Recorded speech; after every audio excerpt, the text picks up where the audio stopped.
Kwa wale wanaokumbuka siku ya Julai 13, 2026, Mwanakwetu alikuwa mchovu sana kiasi cha kushindwa kuandika makala zake 3 za siku hiyo.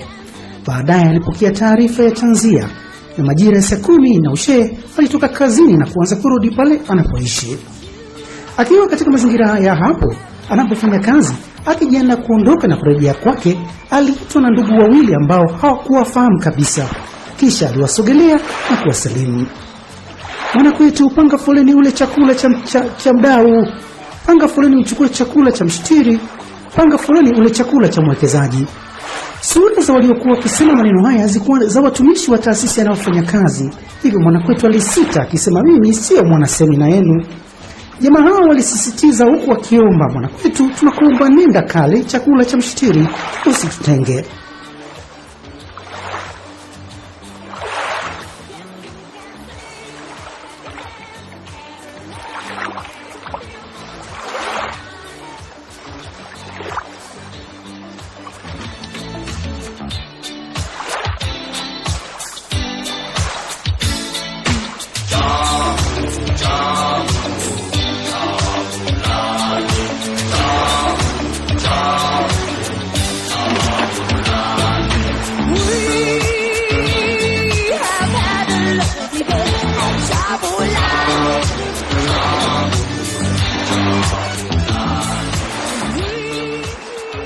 Mwanakwetu kulinda heshima ya hawa jamaa waliomuita kwa jina lake, Mwanakwetu alikata shauri na kwenda kupanga foleni.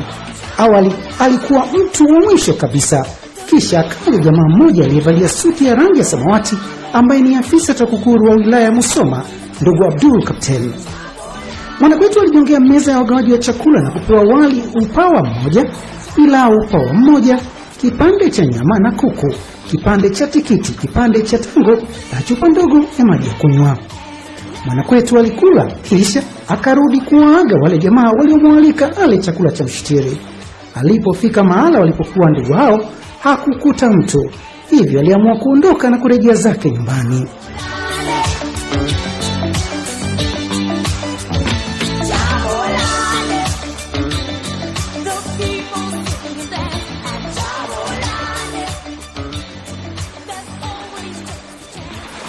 Mwanakwetu alijiuliza, hawa waliomwalika, Mwanakwetu alijiuliza, hawa walionialika ni kina nani na kwa nini wamenitaja kwa jina langu?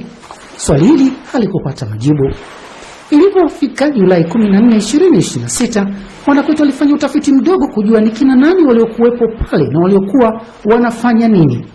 Baadaye alibaini kuwa ni taasisi ya kuzuia na kupambana na rushwa nchini Tanzania, TAKUKURU, kwa mkoa wa Mara na wilaya zote walikuwa wanafanya washa wa kuwapitisha wadau kadhaa wa taasisi hiyo katika miradi mbalimbali ya umma na changamoto zilizopo katika utekelezaji wa miradi hiyo.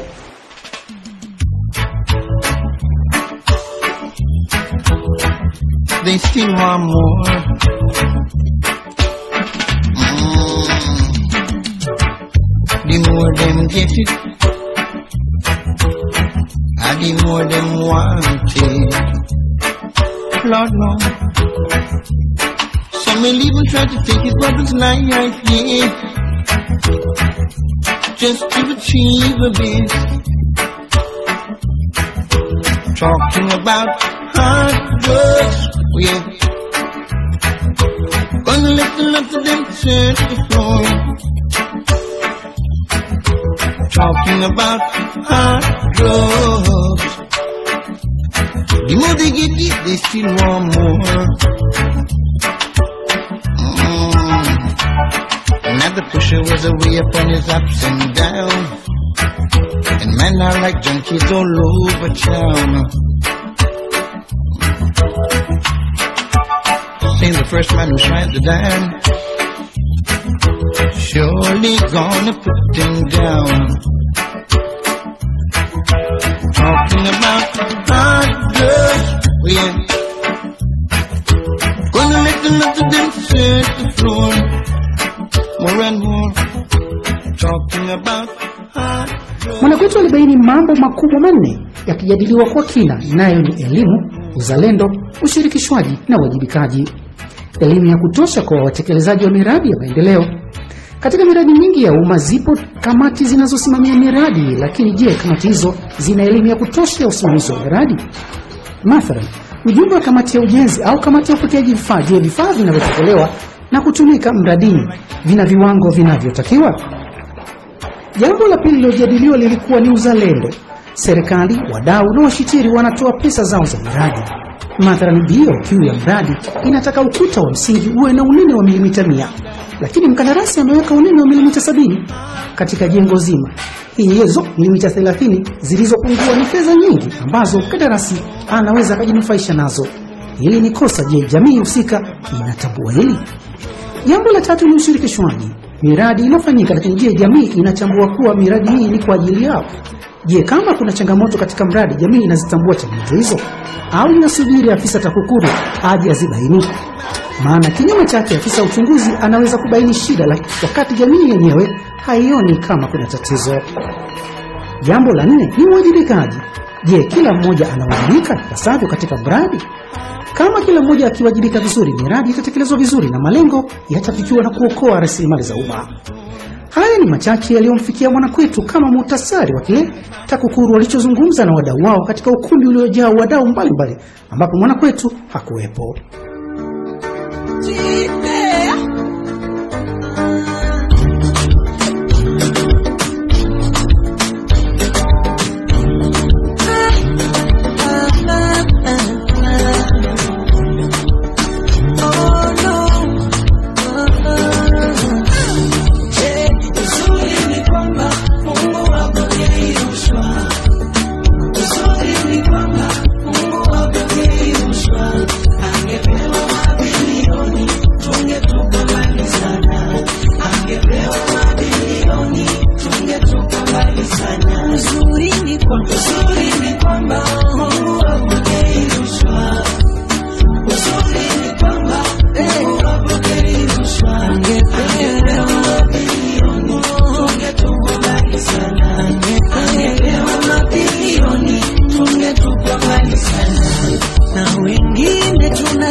Mabifu kama yote, mtu jamkosea anatamani ufe. Wengine bwana we tulipewa gasura, mtu akikuona akalinganisha ufanani. Wewe unadhani angepewa oksijeni yangu angeminya nifie mbali. Wewe unadhani angepewa kesho yako, kwanza angefinya ufie mbali. Ila Mungu wewe hajui kukosea, ametupa thamani tulioitwa vikaragosi. Ila Mungu wewe mwingi wa huruma, ametupa vicheko vina manoti.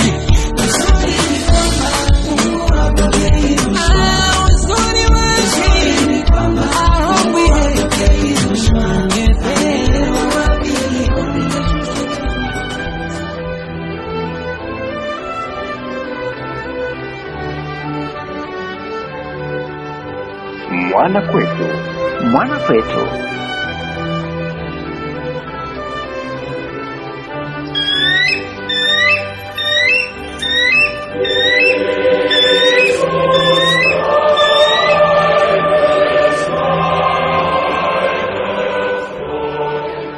The Christian who shakes his temporal duties, shakes his duties towards his neighbor and even God, and jeopardizes his eternal salvation. Let Christians follow the example of Christ, who worked as a craftsman. Let them be proud of the opportunity to carry out their earthly activity in such a way as to integrate human, domestic, professional, scientific, and technical enterprises with religious values, under whose supreme direction all things are ordered to the glory of God, so that religion makes a vital synthesis between all the details of what we do, whether we pray or go to Mass, or whether we go to the office on Monday, whether you are a shoemaker on Tuesday, whether you are a civil servant on Wednesday, whether you are a taxi driver on Thursday, all those activities, and especially as husband and wife, father and mother, your religion unites all of them.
Mwana kwetu.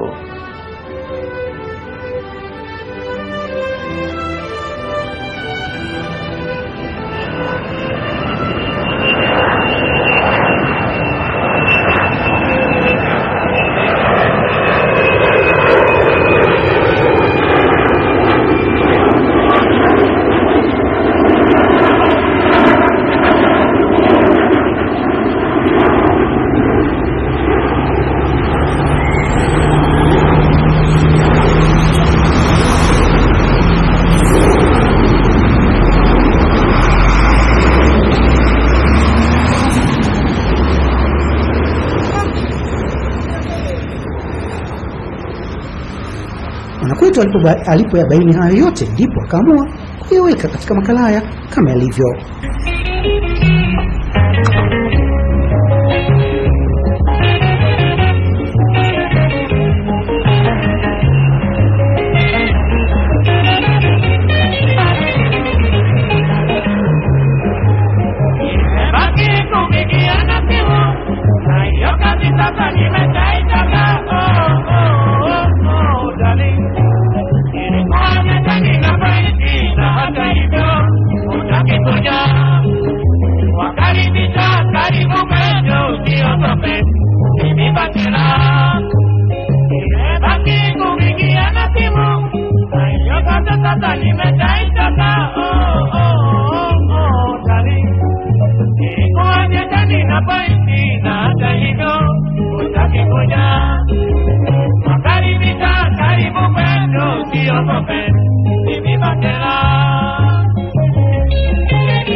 Anapaelewa sana, kila siku vimo mapenzi ya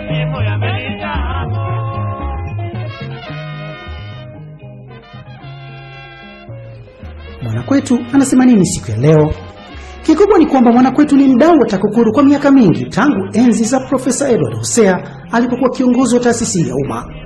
Kikubwa TAKUKURU ina kazi mbili: kwanza, kuzuia rushwa; pili, kupambana nayo. Unaweza kuzuia rushwa kwa kutoa elimu kuhusu madhara yake. Na kwa hakika kikao hiki kilichofanyika siku ya Julai 13, 2026 kilikuwa na shabaha ya kutoa elimu ili mambo yafanyike vizuri. Mwisho ni vizuri Mwanakwetu aeleze namna alivyokuwa mdau wa TAKUKURU kwa mara ya kwanza. Hii ilikuwa katika tukio la mama mmoja aliyepata ajali ya gari na alitakiwa kutoa pesa ya bomba la sindano ili apatiwe huduma hiyo, lakini hakuwa nayo.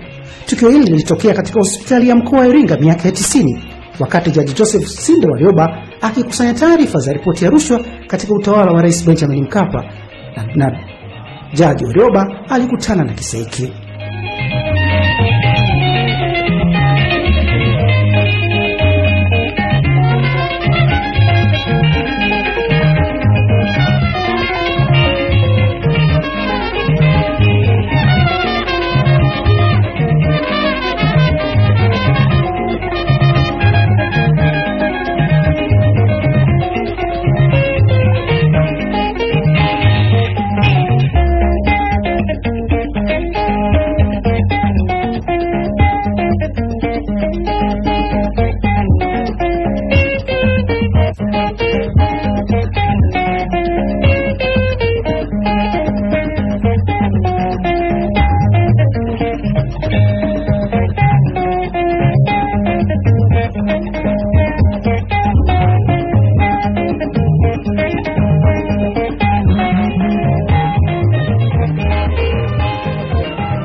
Mwanakwetu.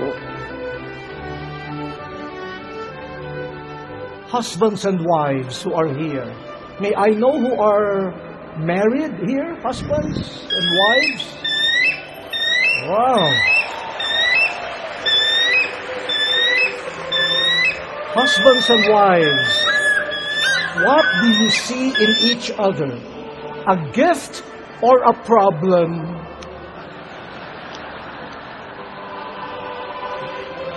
The answer is not clear.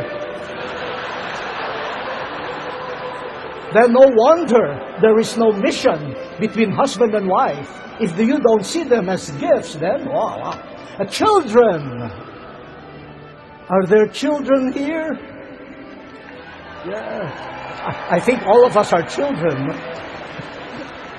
Children, what do you see in your parents? A gift or an ATM card?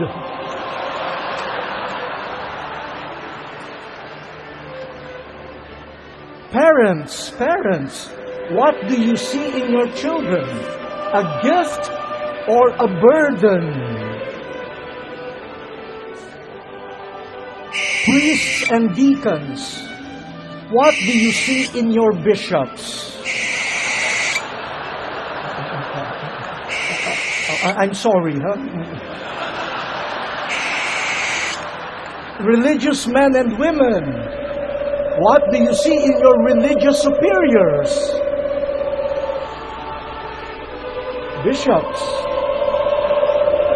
what do you see in your priests and deacons? Oh, they say problem. Gifts. Friends, what do you see in a poor person, in a homeless person, in a sick person? What do you see in a person, in someone who differs from you? Like Jesus, let us give a gift of presence to each other. Go to church, go to Mass with the gift of your flesh, your singing voice, your sweat, your tears, your smiles.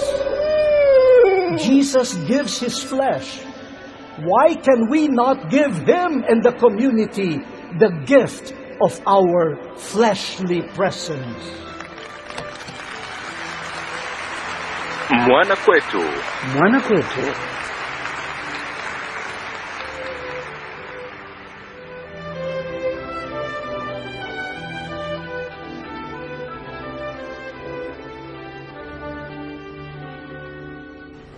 hakika kitendo cha Mwanakwetu kualikwa kula wali wa vijana wa TAKUKURU kina maana kubwa sana katika muktadha wa kuzuia na kupambana na rushwa nchini Tanzania, hasa kwake yeye kama mdau. Maana hiyo inaweza kueleweka katika vipengele vifuatavyo. Kualikwa kwa Mwanakwetu kula wali wa Mshitiri ni zaidi ya tendo la kawaida. Ni ishara ya kutambuliwa kwake kama mdau na kuitwa kushiriki katika mapambano ya rushwa. Ni mwaliko wa kuunganishwa na wengine katika meza moja, meza ya kumdhibiti adui rushwa, ukionyesha kuwa vita hii inahitaji umoja na ushirikishwaji wa kila mmoja, si taasisi peke yake. Tukio hili pia lilimwamsha kufuatilia na kujifunza, likimpa maarifa ya kumhamasisha kuchukua hatua yake kikamilifu. Hivyo wali wa Mshitiri unakuwa alama ya wito wa uwajibikaji kwa kuwa sehemu ya suluhisho, daraja kati ya TAKUKURU na jamii na mshiriki hai katika kupinga rushwa. Mwanakwetu anahitimisha makala haya kwa kusema kuwa yeye ni mdau wa TAKUKURU, na ndiyo maana vijana wale walimwalika ale wali na walimtambua. Walimwambia njoo ule wali wa Mshitiri, na Mshitiri mwenyewe ni TAKUKURU. Katika kupambana na rushwa, TAKUKURU haiwezi kufanikiwa yenyewe peke yake bila kuwashirikisha wadau wake. Kitendo cha kumwalika Mwanakwetu kula chakula hiki kilikuwa na maana kubwa na kilimfanya afuatilie yote yaliyojadiliwa kikaoni hatua kwa hatua. Hata hivyo hakuwepo kikaoni. Hata katika mapambano ya rushwa tunatakiwa kuwa na kiu hiyo hiyo, nani kafanya nini, hata kama hatupo eneo la tukio. Mwanakwetu upo, kumbuka TAKUKURU na wali wa Mshitiri. Makala haya yametayarishwa na Adeladius Makwega na kutakia siku njema.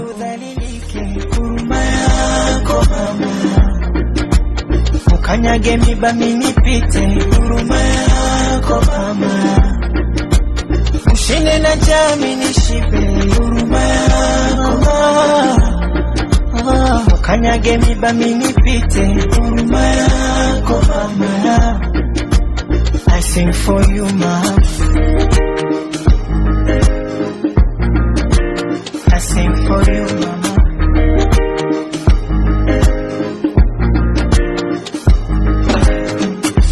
Mama, ulichana nguo zako ni stili mwana. Mama, wakupendwa sana, walivumilia lepa walipotupana, walokataliwa na milango kufungiwa, nyumbani kutimuliwa, na mali kudhulumiwa. I love you mama, hata kama nikisema labda nikushukuru, pesa na mabongi bado, hata nitenge nyumba mithili Ekuru, ufike upendo wako bado. Hata kama nikisema labda nikushukuru, pesa na mabongi bado, hata nitenge nyumba mithili Ekuru, ufike upendo wako bado. Tayari udhalilike, huruma yako mama. Ukanyage miba minipite, huruma yako mama. Ushinde na jami nishibe, huruma yako mama. Ukanyage miba minipite, huruma yako mama. I sing for you mama, I love you mama, I love you mama, I love you mama, I love you mama.